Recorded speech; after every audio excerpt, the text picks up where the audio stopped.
네, 백승주 한국열린사이버대 소방방재 안전학과 교수와 관련 내용 조금 더 구체적으로 짚어보겠습니다. 어서 오십시오. 지금 메이데이 신호를 계속 보냈다 이런 얘기를 지금 관제단과의 송수신 내용들을 계속 저희가 전하고 있는데 이게 1분 후에 메이데이 신호 났고 충돌이 일어났다고 하는데 급박하게 상황이 돌아간 이유가 있을까요? 네, 예상이고요. 예상이 예단이 될 수는 없지만 추정으로 여러 가지 시나리오를 생각을 해보면 네.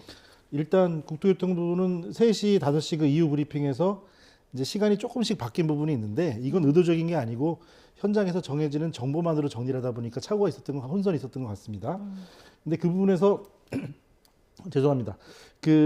일단 조류가 이동하니까 충돌 가능성이 있다는 경보라고 처음엔 표현을 했다가 네. 이 경보가 공식적인 단계로 오해를 일으킬 수 있으니까 조언 정도로 이렇게 얘기를 또 바꿨거든요. 그러니까 이게 어떤 공식적인 절차가 아니고 조류가 갑자기 많이 이동하니까 충돌 가능성이 높다 하는 것을 조언 경보를 전달을 했을 때 네. 이 해당 항공기가 지금 공식적으로는 모든 것도 공식적인 발표로 나오진 않았지만 제보 영상 지금 화면에서 보시면 하늘에 떠 있는 상태에서 연기 그름을 지금 이런 화염 연기와 같이 제보 영상이 있거든요. 네. 그 소리도 듣게 되고 예. 그렇게 되니까 조류 충돌을 조언할 정도의 단계 상황에서 조류 충돌이나 이거와 비슷한 정도의 엔진 쪽 사고가 분명히 있었던 것으로 그 이후에 있었겠죠.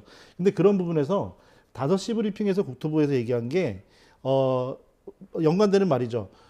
조류 충돌이 되었던 무엇이든 간에 엔진의 고장과 랜딩 기어가 펼쳐지지 않았던 고장일 수 있는 상황은 연동되는 고장은 없다고 얘기를 하거든요. 그건 분명히 맞습니다. 그러니까 이 착륙하는 과정에서의 장치와 그 다음에 엔진 장치의 결함이 이어지진 않거든요. 근데 그런 부분에서는 또 하나 이슈될 수 있는 부분은 비상 착륙을 시도했다는 부분에서 이게 91년도 대구공항에서의 동체 착륙 사고가 있었습니다. 약간의 오마주가 있는데 해당 사고는 간단한 부분에서 랜딩 기어를 내렸다고 기장과 부기장이 오판을 하고 그냥 그대로 착륙을 시도를 하고요. 그리고 관제소에서 랜딩 기어가 내려오지 않은 걸 확인하고 그 송신을 할 때 해당 기편을 그 뒷기편 번호를 대는 바람에 그냥 그대로 망가지지도 않은 랜딩 기어를 동체 착륙한 사례가 있어요. 네. 그런데 이제 그때 랜딩 기어를 펼치지 않았을 때 경보 시스템을 울리는 서킷 브레이크 회로가 있는데 이 서킷 브레이크를 차단함으로써 경보도 듣지 않고 동체 착륙을 한 거죠. 지금 그런데 이 말씀을 갑자기 왜 드리냐면 현재 상황에서 보면 동체 착륙을 판단할 정도로 랜딩 기어가 망가진 게 명확하다고 판단을 하면 그 이전에 2번의 안전장치가 있습니다. 하나는 수동으로 내리는 장치가 있고요. 수동이 없는 기종이라고 하더라도 전동으로 자동을 이중으로 갖추는 안전장치를 갖춥니다. 그래서 확률을 높이고요. 그리고 관제소에서 랜딩 기어가 펼쳐졌는지 아닌지를 확인하는 절차가 있거든요. 근데 그 2개가 간과되었을 수 있고 조치했을지도 않을 정도의 2분 정도밖에 안 되는 시간 동안 바로 착륙을 시도했다는 거죠. 그런 부분에서 만일에 어떤 하나의 시나리오를 보게 되면 조류 충돌의 경고가 났고 조류 충돌이 되면서 이 때문에 비상 착륙을 시도하는 상황에서 만일 비상 경보 시스템을 고의로 꺼두거나 아니면 이를 무시하는 상황이 발생을 했다면 그 이후에 역시 원인 모를 랜딩 기어가 내려왔다고 오판했던지 아니면 내렸던데 안 내려졌든지 이런 고장이 우연히 일관적으로 연결됐다면 동체 착륙에 대한 비상 조치를 공항 측에서는 할 수가 없는 상황이 되는 거죠. 네, 그러니까 이제 이거는 하나의 몇 가지의 과정이 지금 포함되는데요. 네. 여기까지 과정이 이어지는 부분은 3시 브리핑에서는 3분, 5시 브리핑에서는 불과 6분밖에 안 되는 시간입니다. 그러니까 처음에 조류 이동 조언을, 조류 충돌 가능 조언을 했고 메이데이 경보가 들어가고 그리고 충돌 사고까지 이 짧은 시간이기 때문에 그 사이에 2가지 고장이나 의도적인 판단을 충분히 관제소와 조종석에서 했다고 보기에는 매우 또 짧은 시간이 되거든요. 그래서 좀 그렇게 유출을 해보는 시나리오도 볼 수 있을 것 같습니다. 네. 그 판단을 하기에 매우 짧은 시간이긴 했지만 어쨌든 그 순간에 조종사가 동체 착륙을 결정했다는 건 결국 마지막 선택지였던 거 아닌가요? 그렇습니다. 이게 그 동체 착륙은 말 그대로 착륙할 방법에서 매우 위험한 상황이고 그리고 엔진이 또 고장났다는 상황은 역시 다시 이륙하는데도 어려운 상황이 되는 거고요. 그렇기 때문에 어느 양쪽도 완벽히 고장이 났다 하는 발표도 국토부에서는 역시 또 미루고 있습니다. 그러니까 당연히 그렇게 되겠죠. 지금 현재는 자료 수집도 전체가 안 된 상태이기 때문에 FDR 비행기록 장치를 수거했다고 하고 음성기록 블랙박스도 수집했다고 했지만 그 내부의 여러 장치들에 대한 또 조합이 필요해야 이게 또 분석이 되는 거니까 네. 공식적이진 않지만 그런 과정까지 불가피한 상황까지 갔을 때 이걸 어느 단계까지 공유를 했는지 그걸 그리고 현재 무한공항도 국제공항 수준이고 자유소방대를 갖추고 있습니다.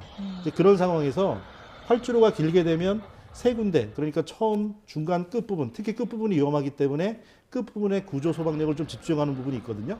그런데 북방향으로 착륙을 하다가 조류 이동 이후에 또 다시 남방향으로 180도 바꿨죠. 같은 활주로에 진행 방향을 반대로 바꿨다는 거는 소방대 대응도 순식간에 바뀌어서 해야 되는 상황이거든요. 예. 그 물리적인 시간이 없었잖아요. 그러니까 예. 그런 부분에서는 무언가 서로 간에 공유되지 못한 사고가 내재될 수 있다. 이렇게 보는 것이 맞는 것 같습니다. 그러니까요. 지금 저 국토부 브리핑 보면 사고 발생 시에는 한 2, 3분 사이에 긴급 출동할 수 있는 체제를 구축을 했다고 했으면 네. 메이데이 선언 이후에 어떤 긴급하게 출동할 수 있는 시스템이 있었다는 거 아닙니까? 네. 그 긴급 시스템이 작동하지 않았다고 보는 겁니까? 예를 들어 그 메이데이 상황이라고 하는 부분은 예. 그 여러 가지 상황에서 전문적인 판단이 필요하지만 예. 바퀴가 전혀 없는 상태에서 동체 착륙은 매우 위험한 상태가 되고요. 예. 병렬로 운전되는 비행기가 높은 상태에서 활강으로 내려오는 상태는 엔진 하나가 고장나는 상황은 상대적으로 동체 착륙보다는 덜 위험한 상황입니다. 그렇기 때문에 충돌 사고 지금 4분 전에 비행기 기장에서 메이데이가 나왔다는 부분은 이거는 구조를 요청하는 조난 신호이기 때문에 어떤 조치가, 그러니까 회항이라든가 다시 고도를 높인다든가 이런 여러 가지 상황들을 안정적으로 할 수 없을 때 나오는 것이거든요. 예. 그렇기 때문에 만약에 이 순간에 랜딩 기어가 펼쳐지지 않았다는 것을 파악했다면 충분히 그럴 수 있을 부분도 있고요. 예, 그래서 이런 부분은 또 그러니까 지금 현재는 너무 명확한 것을 찾으려고 하면 네. 이게 오히려 예단이 되고 서로 간에 오해가 있을 수 있기 때문에 조심스러운 부분이 있지만 분명히 공감되지 않은 부분이 있다. 네. 이것은 분명한 것으로 좀 보여집니다. 그러니까 예. 뭐 분석을 해봐야 알겠지만 일단 랜딩 기어 그 세 개가 지금 다 나오진 않은 상태였던 거잖아요.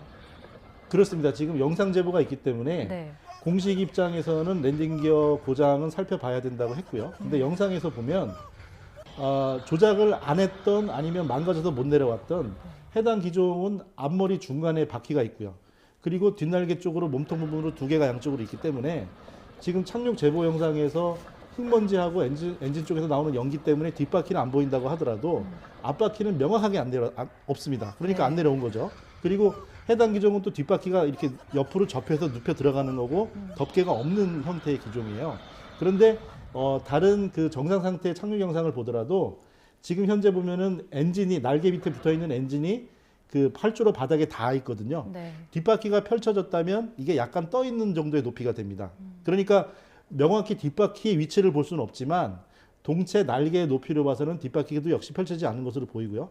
그렇지 않다고 하더라도 앞바퀴가 펼쳐지지 않은 것만 해도 큰 어떤 장애든 인위적이든 환경적이든 물리적이든 장애가 되는 건 분명한 거죠. 예. 그 국토부 브리핑에서 풍향이 한 110도였고 그 풍속도 한 2노트 정도라고 했거든요. 이 정도면은 활주로 운영에 혹은 항공기 운영에는 제한이 없는 기상 상황이라고 봐야 네, 되겠죠. 네, 그렇습니다. 아무래도 그렇게 보게 되고요. 또 화재 초기에 이렇게 솟아올랐다가 나중에 화염이 커졌는데 그 화염 연기의 형태로 보더라도 예. 수직 방향으로 위로 올라가고 있습니다. 그러니까 바람이 5m/s 이상만 불게 돼도 흩어지고 한 방향으로 쏠리게 되는데 그 미만의 그 해안가에서도 그렇게 크게 위험한 조건은 아니지만 뭐 새떼나 돌풍이나 이런 것들은 국지적으로 있을 수 있으니까 네. 큰 문제는 아니지 않았나 이렇게 좀 볼 수도 있을 것 같습니다. 예, 저희가 지금 계속 그 조류 충돌의 가능성을 저기 염두에 두고 굉장히 좀 집중적으로 이야기를 하고 있었는데 다양한 가능성을 봐야 되지 않겠습니까? 네. 다른 어떤 가능성은 어떻게 좀 보십니까? 복합적인 원인이 있을 수 있다고 조류 충돌 하나만으로 단순히 조류가 엔진에 충돌됐다는 탑승객의 문자도 전해지는 제보가 있고요. 그러니까 네.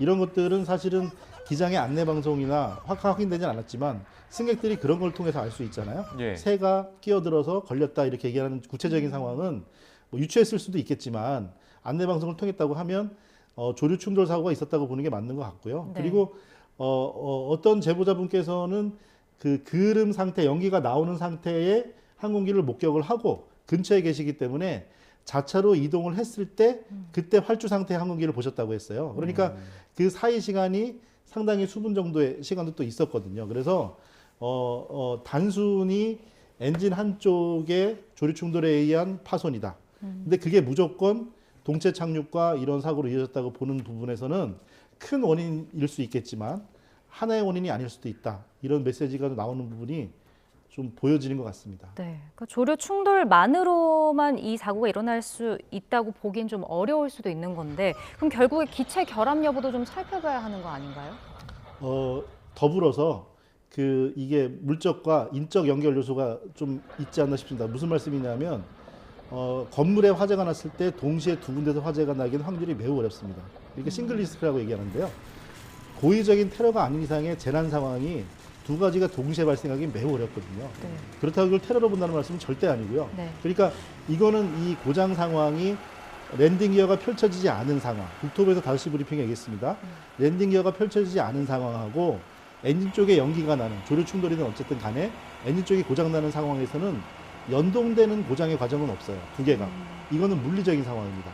그러니까 예를 들어서 초기 그 이전에 있었던 연기가 나는 엔진 고장의 사고와 그 이후에 랜딩 기어가 펼쳐지지 않은 과정 사이에 어떤 시스템적 그 소통, 인적 오류나 기계적 오류가 없다면 인적 환경적 오류 때문에 이 다음 사고로 이어질 수 있다고 판단할 수도 있거든요.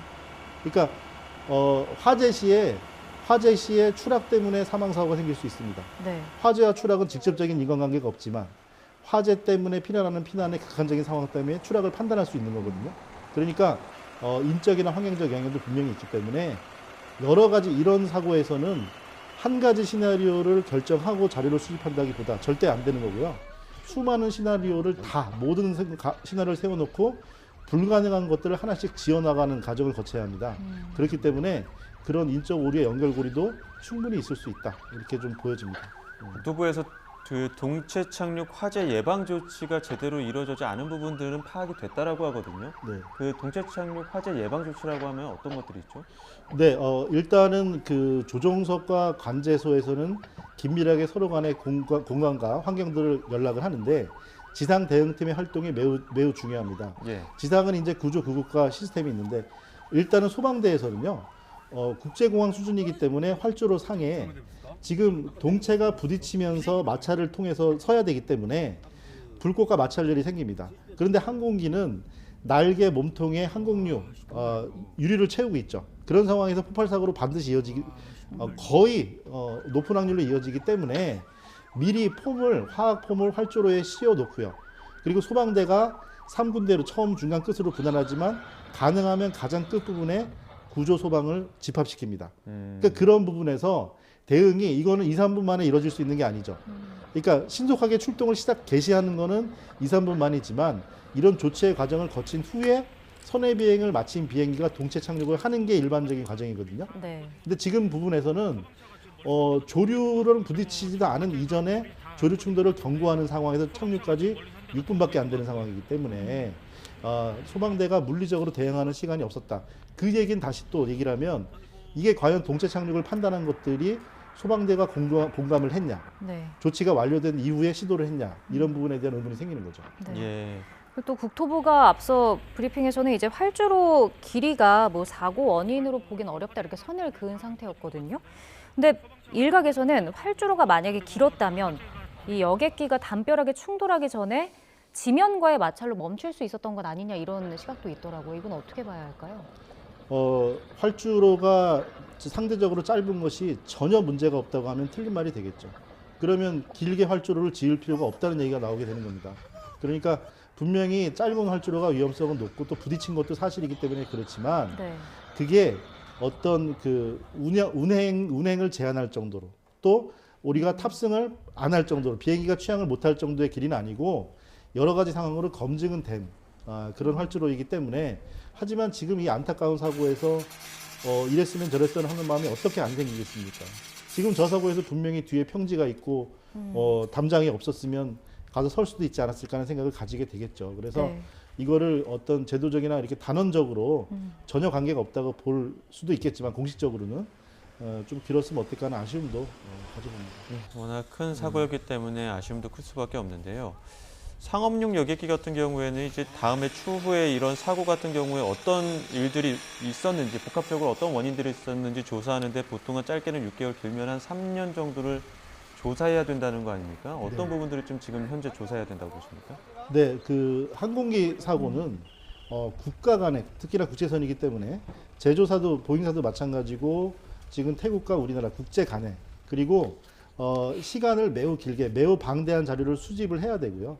그리고 이런 것들을 면밀하게 분석을 해서 말씀드린 여러 가지 시나리오를 차분히 지어 나가야 이거는 사고 자체의 조사도 조사고 이후에 이 유사하고로 파생되는 사고들을 막기 위한 하나의 대책 수립의 과정이기도 하기 때문에 매우 신중합니다. 그래서 우리가 저 샌프란시스코 추락 사고 같은 경우도 거의 공식적인 결과가 나오는데 1년 정도가 걸렸고요. 네. 국토부 브리핑에서도 6개월에 3년 이렇게 얘기했지만 6개월과 3년 중에서는 6개월 쪽에 가까울 것 같습니다. 이게 아무래도 공항 인근이고 자료를 수집하는데 크게 문제가 없었기 때문에 망망대해가 아니기 때문에 그렇긴 하지만 이거는 이제 빨리 다시 말씀드리자면 빨리 결과를 끌어내기보다 명확한 결과를 찾아가는 과정이 좀 모두 관심을 가져야 될 부분이라고 생각합니다. 네. 예. 지금 항공기 기체에 이제 항공유가 들어있었고 그게 네. 큰 화재로 이어졌습니다. 근데 이제 긴급한 상황에는 남아있는 연료를 이제 배출하는 그런 어떤 매뉴얼도 있다고 하던데 그런 방법들은 없었을까요? 그렇습니다. 그러니까 이게 동체 착륙만을 먼저 판단을 했으면 아까 지상의 소방대 같은 경우는 소방시설 구조 시스템을 미리 갖춰두고요. 폼도 뿌려두고 예.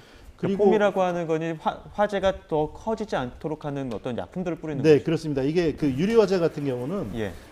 물을 뿌려서는 안 되잖아요. 기름 예, 예. 화재이기 때문에. 그래서 유리화재를 끄기 위해서 그 소화약재에 공기를 섞은 거품을 덮게 되는데 여기는 마찰도 줄이고 미리 예방하기 위해서 동체 착륙에서는 탈 것과 불쏘시개가 벌써 완성이 된 예상이 되는 상태이기 때문에 포를 미리 뿌려두게 됩니다. 예. 그래서 포를 너무 많이 그러니까 정확한 매뉴얼로 1.5m 이상을 뿌려둔 일 때문에 샌프란시스코에서는 또 그에 따른 사망 사고도 사실 있었습니다. 그러니까 포가 높게 쌓여 있었으니까 요구 조절을 못 봤던 거죠. 예. 이제 그 정도로 해정도 해야지 화재를 약간 예방할 방향이 있는데 그리고 또 앵커께서 말씀하신 비행기 같은 경우도 기종에 따라 그런 방법을 둔 기종도 있고 아니라고 하더라도 그 내부의 연료를 충분히 다 태우도록 선의 비행을 계속 실시해 가지고 연료를 소진한 다음에 동체 착륙을 시도합니다. 예. 그런데 여기서는 이제 최소한 제보 영상으로는 보여지는 비공식적인 두 가지의 사고 상황이 일어나기 이전에 그런 절차가 없었다는 부분에서는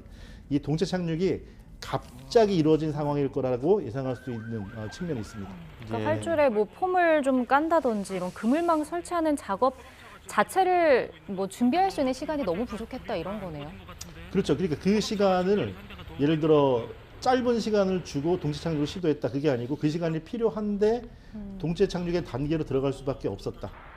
지금 그것은 좀 이렇게 좀 어떤 부분으로 보여지기 때문에 그래서 지금 화면 영상에서도 보면 활주로에서 이렇게 먼지가 일고 그리고 포를 이렇게 싸고 있는 부분이 안 보이고요. 또 하나는 말씀드린 부분에서 거의 정북이죠. 그러니까 1번 활주로라는 게 10도 틀어진 정북이거든요. 네. 그러니까 정북 방향으로 했으면 만약에 대응이 되었다고 하면 소방대가 북쪽 방향 활주로 끝 위치를 가장 중요한 거점으로 삼았겠죠.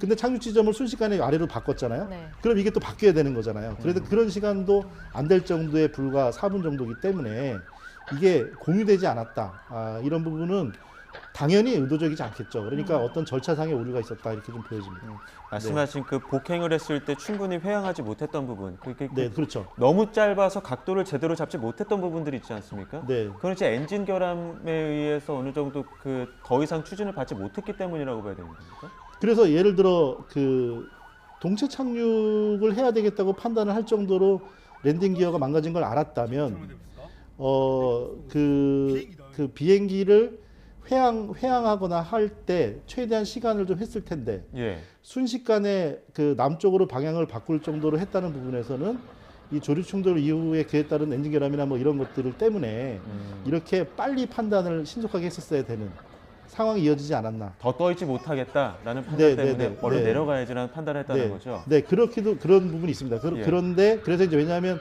이게 비행기가 매우 어려운 일이긴 하지만 활강 상태만으로도 방향타가 조절이 되면은 착륙 시도를 할 수가 있는 겁니다.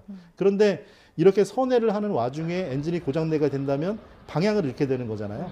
그렇기 때문에 그 동체 착륙을 판단하기 전에 어떤 상황도 위급했고, 그리고 동체 착륙을 과연 판단한 것인지, 판단했다면 지상과 지하의 조치를 비행기에선 취하고 지상에선 하도록 했을 텐데 그 절차가 없이 바로 동체 착륙을 했단 말이죠. 그래서 그런 부분에서는 좀 의문점이 생깁니다. 예. 근데 메이데이 선언하고 나서 동체 착륙을 했기 때문에 그 메이데이 선언하고 동체 착륙하는 그 사이에 그 몇 분 안 되는 그 짧은 시간에는 어찌됐든 기장이 그런 판단을 했기 때문에 지금 동체 착륙한 거 아닙니까? 그렇습니다. 상대적으로 시간이 지금 사고 시간과 4분 정도의 시간으로 전해지기 때문에 활주로를 활강하는 시간 전체가 4분은 아니었거든요. 그러니까 그 닿기 전에 그 활강하는 시점에서 내려오는 시점에서 메이데이를 했기 때문에, 그렇다고 하면 그게 어떤 기장의 책임을 무조건 그 기장의 판단에 맡긴다 이런 거라고 하더라고요. 그러니까 그거는 그 판단에 맡긴다는 것은 더 이상의 역으로 얘기하면 메이데이 신호는 비행기에서의 안전 상황으로의 복구가 불가능한 상황에서 발행하게 됩니다. 예. 그러니까 조종 관제소와의 교신이나 다른 어떤 장치로 보조할 수가 없을 때 이 위치 이후부터 구조를 해달라는 요청이 되기 때문에 예. 이 위험한 상황에서 메이데이를 했다는 것이 더 이륙이 불가능할 정도로의 엔진 고장과 아니면 착륙을 반드시 착륙을 해야 되는 상황이 생기겠죠. 그래서 이렇게 연료를 소진하는 선회 비행을 할 수 없을 정도의 그런 고도였던 이런 복합적인 것도 있지 않았나 예상해 볼 수 있는데요. 이 부분이 메이데이 이후에 어떻게 했는지 내부의 음성 기록, 교신 기록도 좀 분석하고 하는 과정을 따라보면 충분히 없는 자료가 아니기 때문에 분석하면 유추할 수 있지 않나 이렇게 좀 예상이 됩니다. 네. 알겠습니다. 여기까지 듣겠습니다. 지금까지 백승주 한국열린사이버대 소방방지안전학과 교수와 함께 이야기 나눴습니다. 고맙습니다. 고맙습니다.